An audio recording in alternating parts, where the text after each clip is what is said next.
Hello guys, welcome back again sa ating YouTube channel, no, The Action Man. Una sa lahat, may grab shoutout po sa lahat ng mga kakampeng at sa mga hindi man mga kakampeng. Kung interesado ka sa bidyong ito, patapusin mo na hanggang dulo at huwag nyo nang kalimutan na i-like at i-share ang ating video para malaman naman ang iilan sa ating mga kababayan na nagtutulog-tulugan sa katotohanan.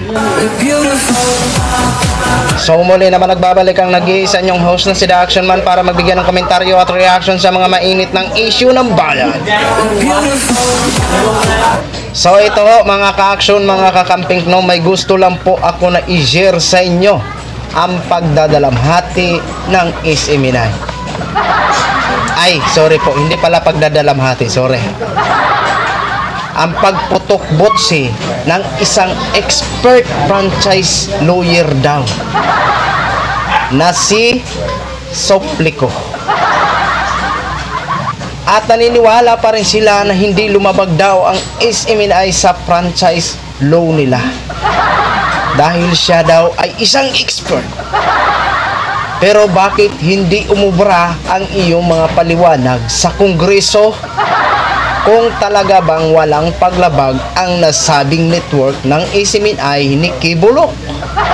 Diba? Sabi ni Soplico, kung ganito lang daw ng ganito na bawat pagkakamali ng isang angkor ay tatanggalan ng license, wala na daw matitira. Soplico, ipapaliwanag ho namin sa inyo, ha? Ikaw ay abogado, kami ay simple lamang, ordinaryo lamang, di ba? Pero ipapaliwanag ho namin sa inyo. Una-una, hindi lang isang beses nagsinungaling ang mga angkor ng SMNI. Hindi lang once, hindi lang twice, kung hindi maraming beses. At hindi rin namin yan gusto na may mga angkor na pinapayagan ng nasabing network ng SMNI na maghayag at magkalat ng kasinungalingan sa mamamayang Pilipino. Diba? Kaya mas gusto namin na tanggalan sila ng license yang SMNI na yan, kasi wala naman yan kakaano-ano, di ba? Ngayon nagagalit kayo, ang sisihin nyo si Silis at Baduy, di ba?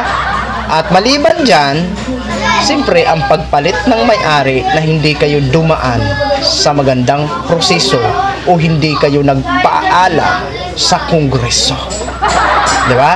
Yan ang isa sa mga mistake ng SMNI kung bakit tatanggalan na, hindi lang tatanggalan, tinanggal na kasi aprobado na. Kaya yung pagdadalamhati nyo ay ang pagputok ng butsi nyo, wala na po yan, wala na pong silbi yan dahil huling-huli na, terminated na. At congratulations, at least mabawasan ang mga sinungaling na mga host na nagpapahayag daw ng katotohanan pero pawang kasinungalingan ang iba. At ang sabi pa nito ni Soplico, maliwanag naman daw na nagsorry ito si Siles. The fact na nagsorry ka, inamin mo na rin na may pagkakamali ka. At marapat lamang para hindi pamarisan ay dapat lamang na kayo ay wakasan na. Okay? So ito ho mga ka-action, panoorin po natin itong pagputok butsi ni Soplico ho. Ipinaliwanag ng isa sa mga abogado ng SMNI na isa ring franchise law expert kung bakit walang paglabag sa prangkisa ang network. Nagtataka naman ito kung bakit hindi pinakikinggan ng kamera ang kanyang mga paliwanag. Si MJ Mondihar sa report. Sa isang panayam, ipinaliwanag ng franchise law expert na si Attorney Rolex Soplico kung bakit walang violation sa prangkisa ang SMNI. Si Soplico ay bahagi ng defense panel na network sa pagdinig ng House Committee on Legislative Franchises. Una sa ipinaliwanag ni Soplico ang bintang ng violation sa change of ownership o sino yung may controlling interest sa network na kung may pagbabago man ay dapat raw ipaalam sa Kamara. Ang tinutukoy nila yung pagpapalit po ng Phoebos Holdings Capital Inc. Na pumasok po at 46%. Now, sa batas po, at sa jurisprudence ng Korte Suprema, pag sinabi niyong controlling interest, ito po'y 50% plus. Iba ho ang 46%. I-compare mo sa 50% plus. Mayroong 46% na stocks o higit 300 million pesos na investment ang Phoebus Holdings Capital Incorporated or PHCI sa SMNI na tinutukoy ni Attorney Suplico, habang 53% stocks o nasa 347 million pesos na investment naman ang investment ng Kingdom of Jesus Christ o KOJC na siyang major stockholder ng SMNI. Pag 46%, walang controlling interest. Therefore, there is no need to secure the prior approval of Congress. Sinagot rin ni Attorney Suplico ang issue ng red tagging na siyang inaakusa ng mga makakaliwang witness ng Committee on Franchise. Pati na ang issue ng fake news matapos tanungin ng isa sa mga program host ng SMNI na si Jeffrey K. Eric Celis kung totoo bang 1.8 billion pesos ang travel funds ng Office of the Speaker sa taong 2023. Pag titingnan mo yung batas, nakalagay doon, deliberate, no? Or willful. Wala namang willful o deliberate doon eh. In fact, in so many instances, including sa harapan po ng Committee on Legislative Franchises, si K. Eric Celis po ay humingi ng paumanhin. No? Siya po yung humingi po ng sorry po siya sa harapan ng committee. Ang tao nagsusorry ay wala pong deliberate doon. At kung ito naman po ang patakaran natin, na lahat na pagkakamali, isasara natin ng stasyon, wala na hong matitirang stasyon sa buong Republika ng Pilipinas. Kasi tao lamang tayo prone to err.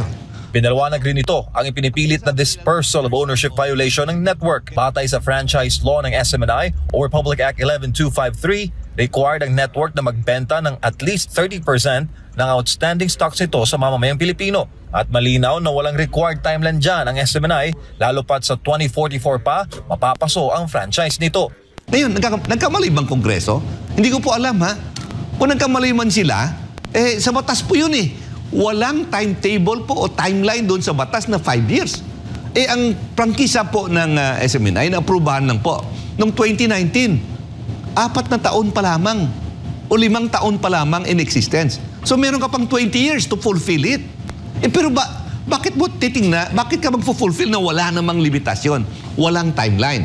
At panguli, sinagot ni Attorney Suplico ang issue ng reportorial requirement na dapat taon-taon ay nagsasubmit ng update sa 2 kapulungan ng Kongreso ang SMNI hinggil sa compliance nito sa franchise law.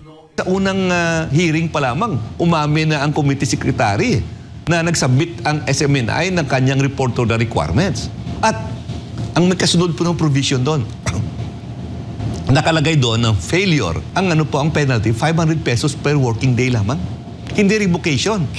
So hindi ko malaman bakit pipilitin nila na i-produce o pilitin lang makikita ang wala sa batas. Late part ng 1980s na magsimula sa franchise practice si Attorney Suplico.